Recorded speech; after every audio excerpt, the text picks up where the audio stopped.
to be creating a very complex movement as our ball bounces through our obstacle course and creates a real dramatic movement, an action, if you will, inside of our three-dimensional scene. We need to figure out where and how, and just generally speaking, what the total action is going to be.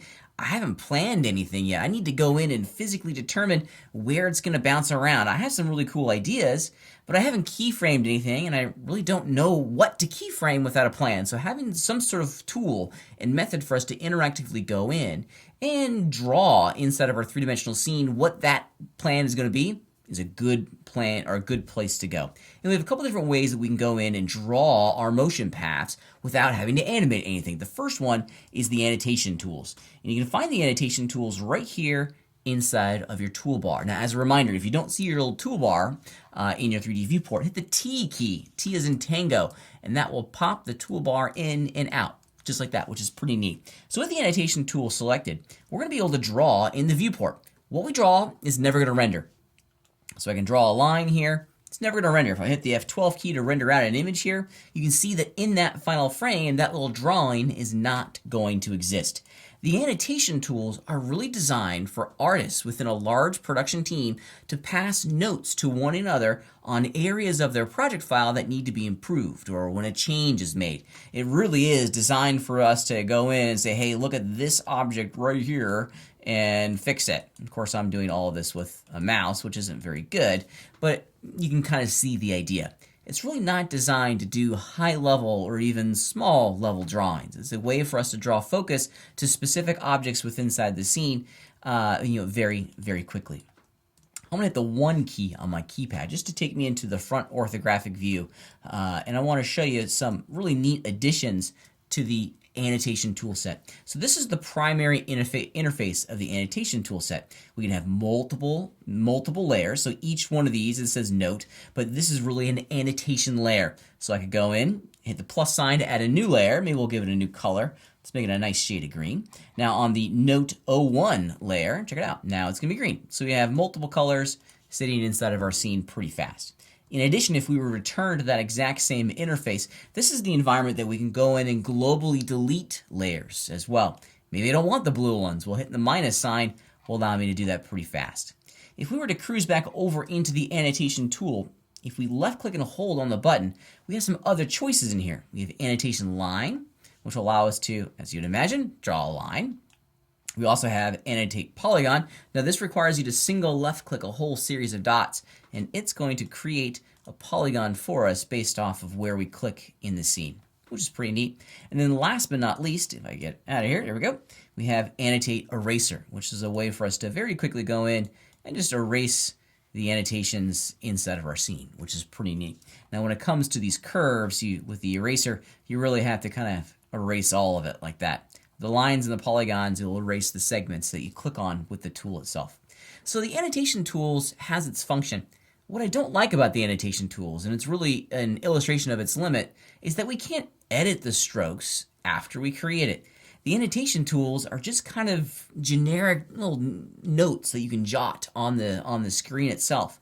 They have their uses and they have their function, but really what I would love to have is a whole series of strokes that I then can edit and continue to refine over multiple sessions of working and planning my animation here inside of our 3D viewport. Thus enter the grease pencil system that we explored in Animation 301, our first animation class. The grease pencil tool can be used and applied to more than just traditional 2D animation. It can be a wonderful assistant, if you will, in the planning of our 3D movements. Let's go ahead and add in an object, a grease pencil object. I've just very quickly gone over into my box selection tool, and if I cruise up here to the top of the screen, go away full screen mode, there we go, under the add pull down menu, you can see that we have the grease pencil choices right here.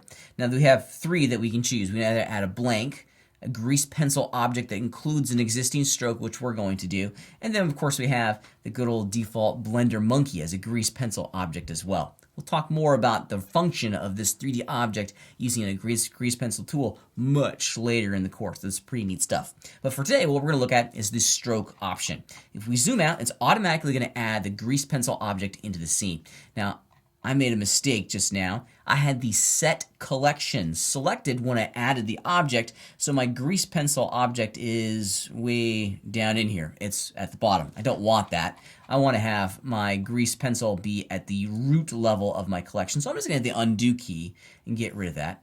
Make sure that my collection is selected. Whatever is gray in the background of the outliner represents the selected collection. And now when I add in that grease pencil object, boom, it'll be right there inside of my outliner at the root level of the collection, which is what I want.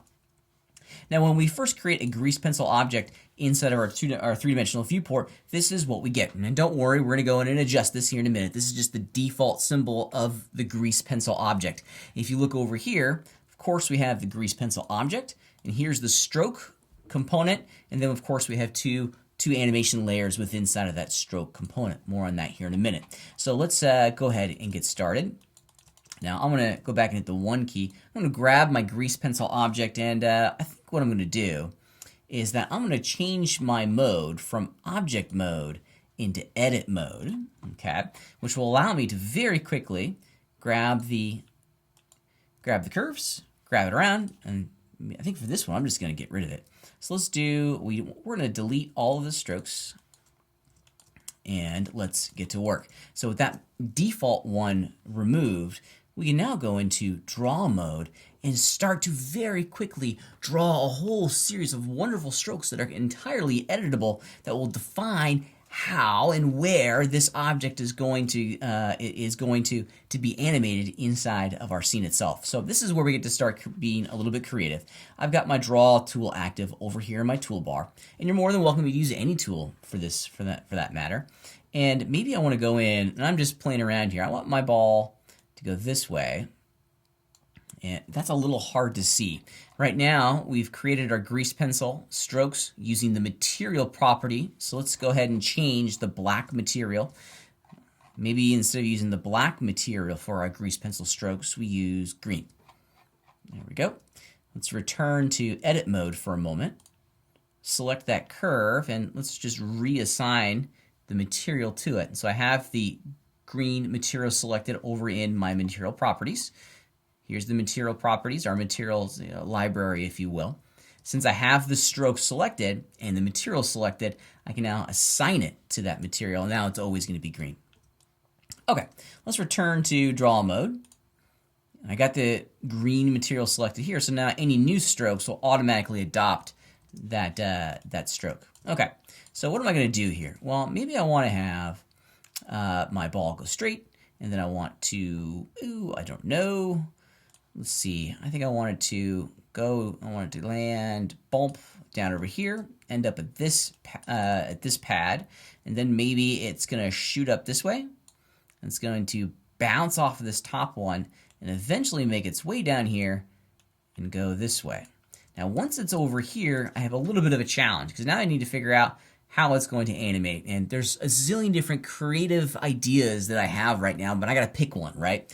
So I think for me, what I'm going to do is it's going to go up, and then maybe gravity takes over, and it just kind of hovers here for a second, and then it's going to return back down and go this way, and maybe hit here, go up and hit this top one, come down, up, and then maybe make its way over here. That's the plan. Now, this is a cool idea. It's pretty fun, but it really doesn't take advantage of this wonderful grease pencil system that's in front of us, these lines, that is. The cool thing about working with grease pencil is that, of course, we can go in and we can edit the strokes after the fact. These are not just a planning tool. Really what we're creating here is a way for us to define where specifically we want the ball to go. The grease pencil system allows us at any time to go back in and refine our strokes and refine our curves. Now, admittedly, I got to apologize here. The material that I chose is this green one, and it is very difficult to see that green outline of the selected stroke. So I do apologize. It is selected. I've gone into edit mode. I'm in my stroke selection system. Okay, edit mode. Gone ahead and selected my stroke. And now what I want to do is begin to edit that curve. And if you remember from working inside of Animation 301, this button right here, as soon as my There we go. This one right here. If we enable curve editing, now the selected object gets redrawn as a lovely smooth curve. Now, if I wanted to edit that curve, a small little refresher, we've got to go into vertex selection mode, which is this guy right here, which will give us the ability to grab one of these verts. I think I'm going to grab this one. And I can use the G key to grab it around. I can grab the handles here, make them bigger or smaller. I think you can kind of see where I'm going with this, because now I can go in and very quickly create a motion path that is something that's perhaps more illustrative of what I want the final animation to be. If we wanted to get rid of this point here, just simply select it, hit the X key, and of course we're going to use the dissolve option. Okay, and now, oops, excuse me. Now I can start planning what my motion path is going to be in a way that is iterative. I find that the workflow that really works for me is one that I can go in and refine and adjust over and over and over again. I like being able to go in and make big sweeping changes and then take a step back out and go, yeah, that's working, or no, that's not working at all. I need to make some big time changes.